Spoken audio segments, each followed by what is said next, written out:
Good afternoon. We have concluded the ministerial meeting of the Group of 20, which was held in Johannesburg, and first of all, I would like to thank our South African friends through the media for the excellent organization of discussions, both on its content and on resolving numerous protocol and organizational issues.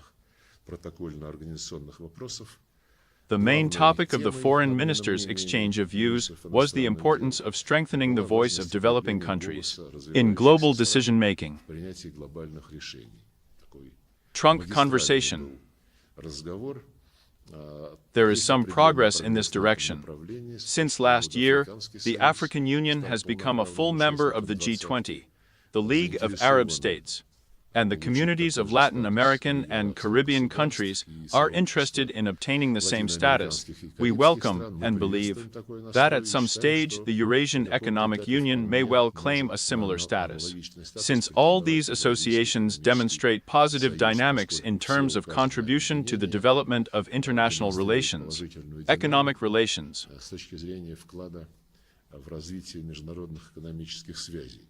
We presented our vision of international problems and ways to solve them, at a time when multipolar realities are already beginning to be recognized by many and many. And the fact that multipolarity is coming, at least, is obvious for the BRICS countries. Statistics say exactly that. The BRICS countries have bypassed the state of the seven in terms of total gross domestic product. The BRICS account for 37% of global GDP, while the seven countries account for 29%. This raises even more acute questions about the need to reform global economic institutions, so that they reflect the real weight of the countries of the global south of the world majority in the world economy, and the need to build non-discriminatory economic ties.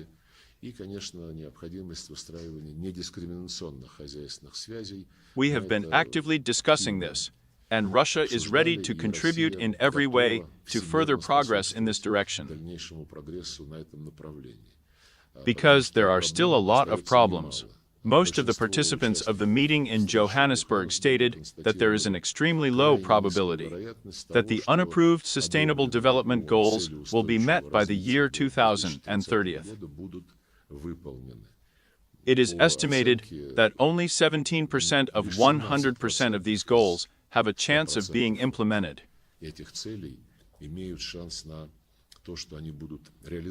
But at the same time, inequality and other problems of developing countries are growing in the world. Of course, we welcome the steps that can be taken through additional technology transfer, additional concessional financing to developing countries, and increased food aid.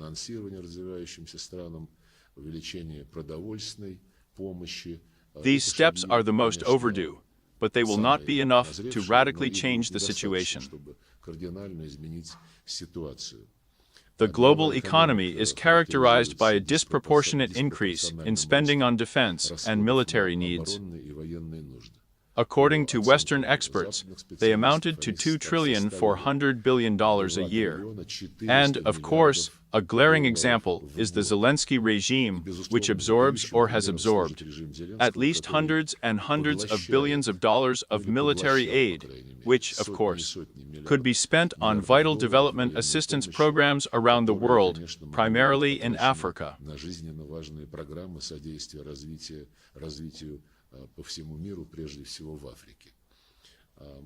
By the way, both the International Monetary Fund and the World Bank are setting records for feeding the Zelensky regime through their line, allocating loans and credits that are many times higher than the funds allocated to African and other developing countries. We noted that global stability is being undermined, and this has an extremely negative impact on the world economy. Called on our Western colleagues to respect the universally recognized norms of international law, emphasized the importance of restoring the role of the UN as a place for coordinating the actions of states, and developing an honest balance of interests.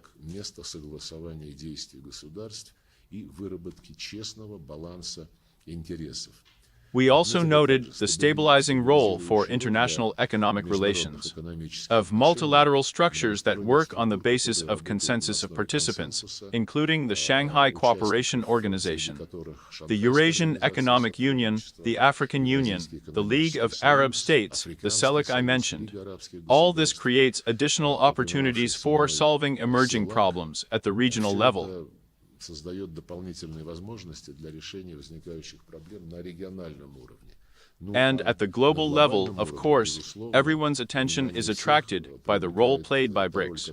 And we informed our colleagues in detail about the results of last year's BRICS summit in Kazan, where a number of promising ideas were formulated from the point of view of the G20 mandate, bearing in mind the agreements on the launch of BRICS payment and settlement mechanisms, an investment platform, and a grain exchange.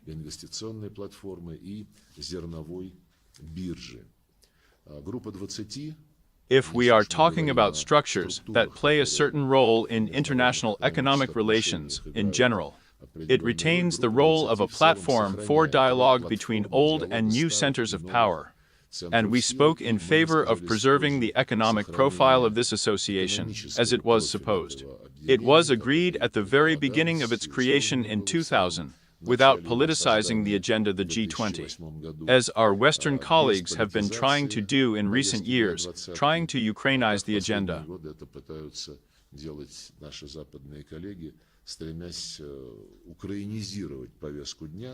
Attempts have always been unsuccessful, but the strength and nerves of the participants especially take a lot of damage. We have drawn the attention of our colleagues to a very significant date, especially the date that is celebrated in the year of Africa's presidency of the G20.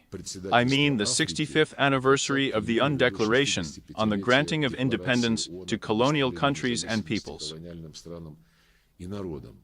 Our country, then the Soviet Union, played a leading role in the adoption of this historic document. And despite the successes that have since been achieved by the countries of the Global South, freed from the time of exploitation, the problem has not been completely solved.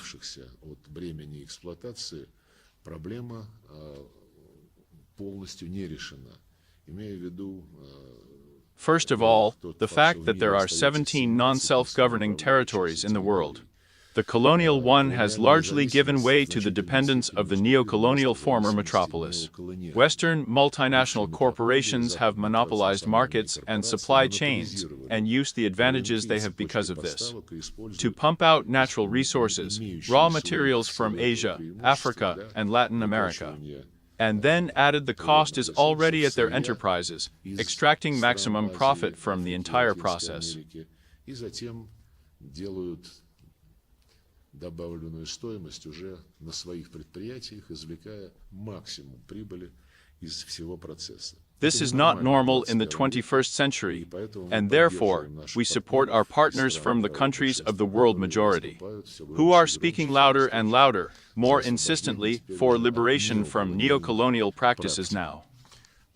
South Africa, which led the G20 this year, completes a series of BRICS countries' presidencies, which began in the 22nd year, when Indonesia was at the head of the group of 20, India was at the 24th, and Brazil was at the 24th.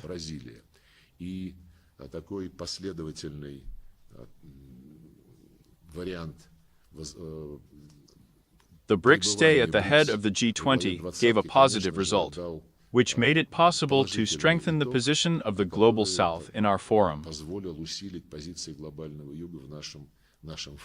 And all this contributes to the formation of a more just multipolar world order based on the sovereign equality of states, as required by the UN Charter and all other principles of the Charter in their entirety and interrelationship.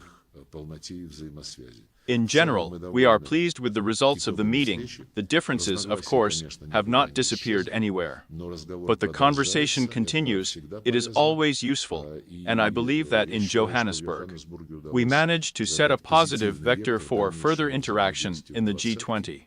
To increase attention to the acute problems of the African continent, first of all, but also other countries of the Global South. And in general, this is a good, useful, I would even say, contribution to the work that continues to prepare for the G20 summit in Johannesburg in November of the 25th year.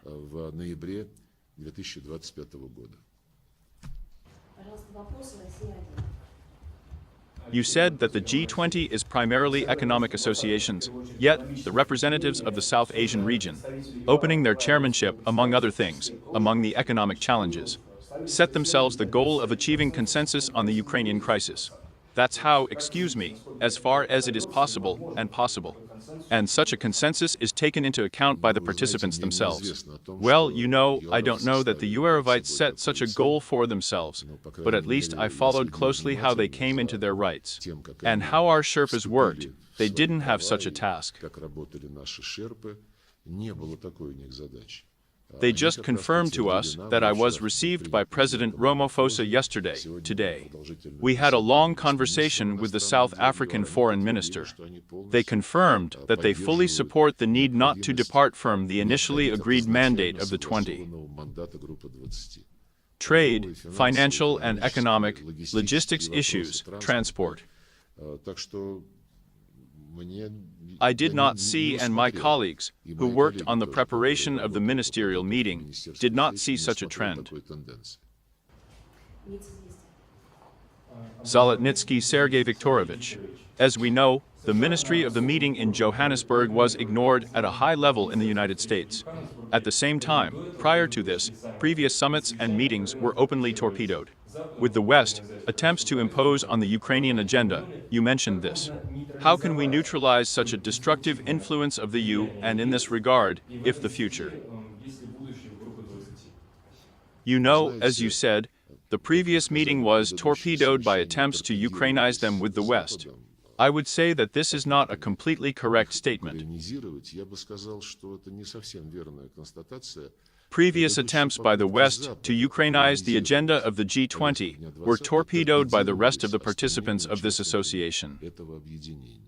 And if you look at the final documents, when all the members of the group of 20 finally agreed, as a compromise, to include a small text on geopolitical problems, you will not find anything in them that could be rejected by the Russian side. В них вы не найдете ничего, что могло бы отвергаться российской стороной. It says in the last penultimate year, it says there are a lot of problems, including, first of all, in 1924 year. At the summit, this was particularly noted by the Palestinian problem of what is happening in the Gaza Strip, and in the Middle East as a whole. But in order to coordinate these small texts, a lot of time was spent by our experts. And it does not have any impact on the problems of Palestine, Ukraine, Africa, where conflicts are now flaring up.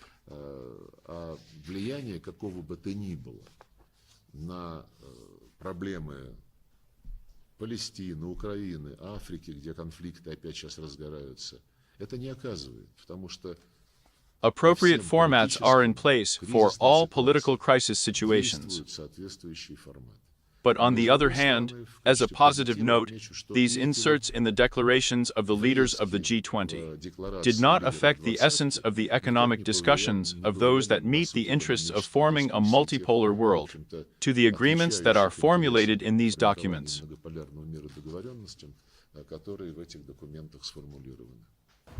Please, Komsomolskaya Pravda.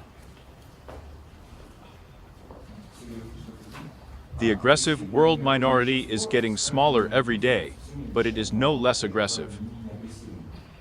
The statement of Scholz, Macron, Kalos is getting more and more interesting. What do you think they are counting on, and what are they going to do? It surprises me myself. Kaya Kallas spoke here at the G20 with the same set of accusations and proclaimed certain plans that would not allow Russia to take its rightful place in the world.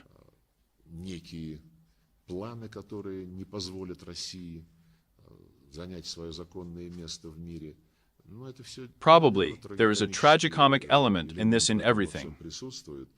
I would also like to note her statements about the meeting of the Russian-American delegation in Riyadh on February 18th.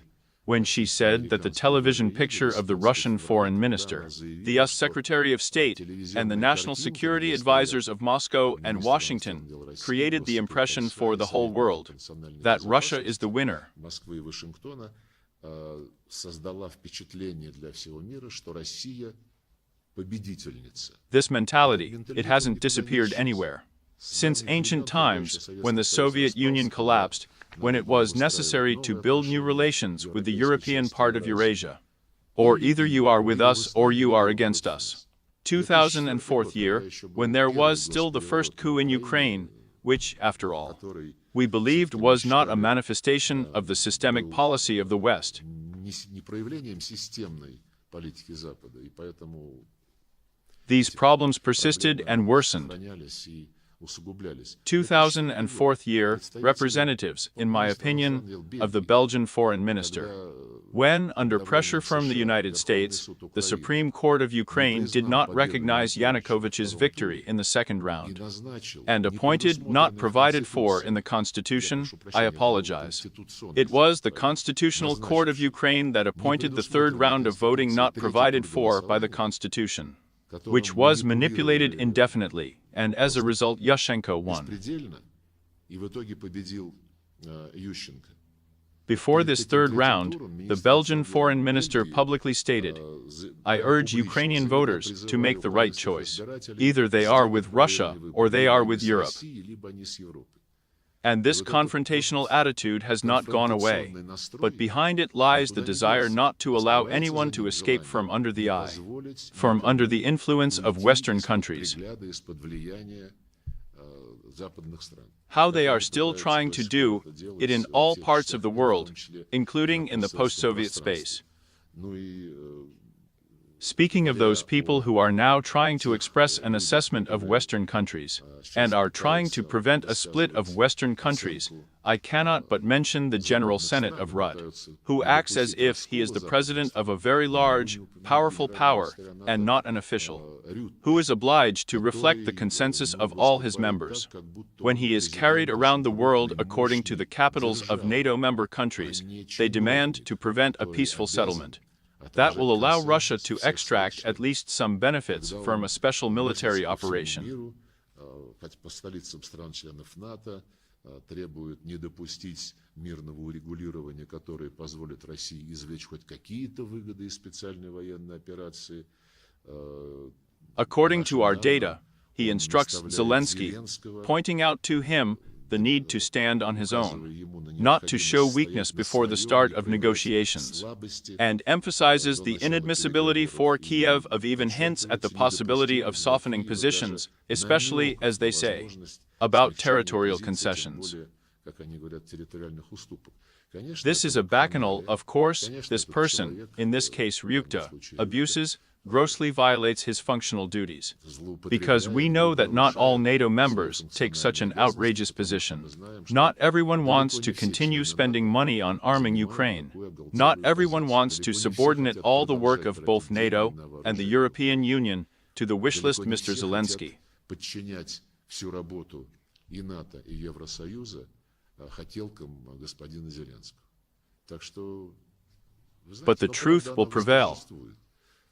You see, more sensible voices are being heard, not only from a number of European countries, but also from Washington.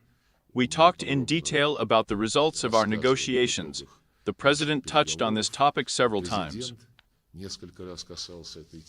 And the main thing is not that we concede to someone or someone concedes to us. This is either-or. It shouldn't exist. There must be an understanding that politics and diplomacy are primarily a dialogue, a desire to hear the interlocutor, and a desire to find in his statements what coincides with your interests. That's when there is a consensus on individual issues, which does not mean that the differences will be completely removed. This will never happen. But the main thing is to achieve results where interests coincide and translate it into practical actions, including in the economy. And where they diverge, not to allow this discrepancy to degrade into confrontation, especially hot. Excuse me, how did your colleagues in the 20 courageous countries react to the restoration of the Russian-American dialogue? And how, in principle, can it affect the formation of probability? Everyone welcomed our meeting. Everyone understands that this is not the end of the era of confrontation between Russia and the West, but the fact that the beginning of the conversation itself is a return to normality, is recognized and welcomed by absolutely everyone. Является возвращением к нормальности, это признают и приветствуют абсолютно все. And the way those tragicomic characters who head the Brussels bureaucracy and NATO reacted to the meeting in Riyadh is very, very indicative. Брюссельскую бюрократию и НАТО весьма и весьма показательно. Just the fact that representatives of the two great powers sat down and talked, each stated their position, is perceived as a betrayal of the interests of the West. These are unhealthy people, and, by and large, all of our interlocutors from the countries of the world majority treat it this way. Although maybe not everyone tells us about it directly, but it feels like it is.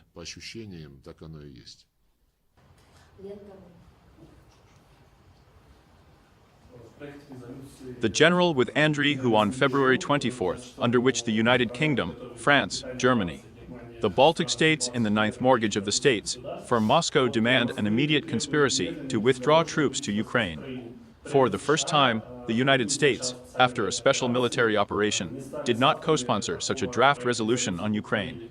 Do you think this indicates a shift in relations between Russia and the United States and the beginning of a thaw? This testifies to pragmatism as the essence of the policy of the Donald Trump administration. He is at meetings with leaders of a number of countries, at a meeting with the Prime Minister of India, at a render fashion, for sure, and in contacts with other representatives of the world majority. He emphasizes that his main slogan is common sense.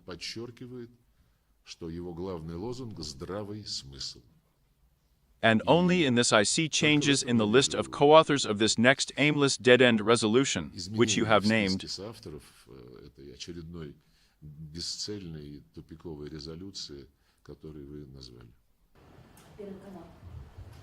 Anatoly, please tell me what issues the Russian MID is currently working on, preparing for a possible meeting of Presidents Putin-Trump, and when such a thing can take place. You know when it will take place, of course. You will find out what issues we are working on. Confidentiality is an integral part of the preparation of any diplomatic processes.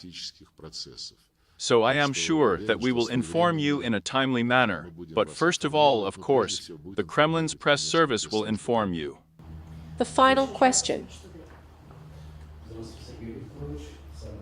The US administration announced the possibility of discussing the issue of easing sanctions against Russia under the Ukrainian Crisis Treaty.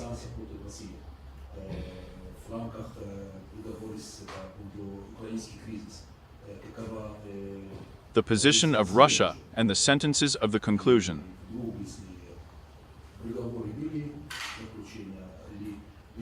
The Ukrainian crisis. Where were the negotiations?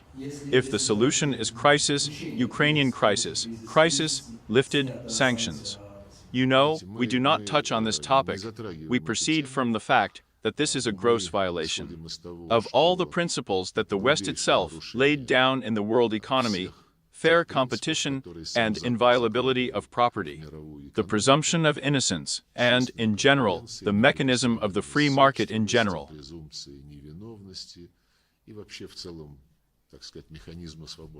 All of this has been brought down. We also need to add direct theft of Russian assets. It's a shame, probably.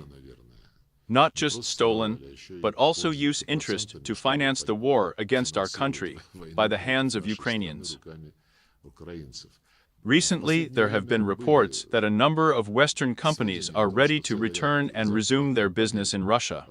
I believe that our economic bloc reacted very correctly.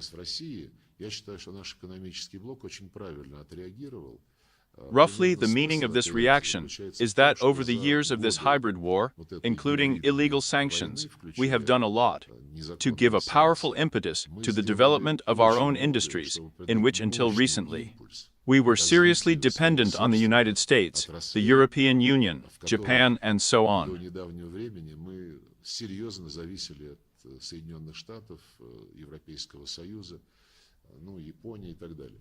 And this new state made it possible to realize how useful it is for our economy to master its own technologies, which in a number of cases already surpass Western analogs.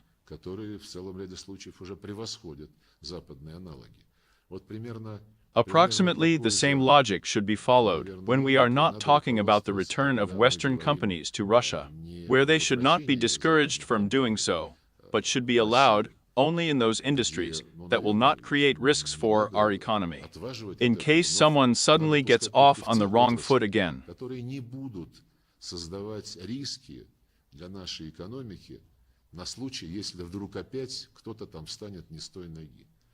And the same thing with sanctions. Sanctions have taught us, by and large, forced us to do a lot, but they have taught us and inspired us to very serious reforms, to a deep restructuring of our economy in the interests of full-fledged sovereign, independent development, independent of the whims of those who consider themselves still the main ones on the world stage, including the world economy.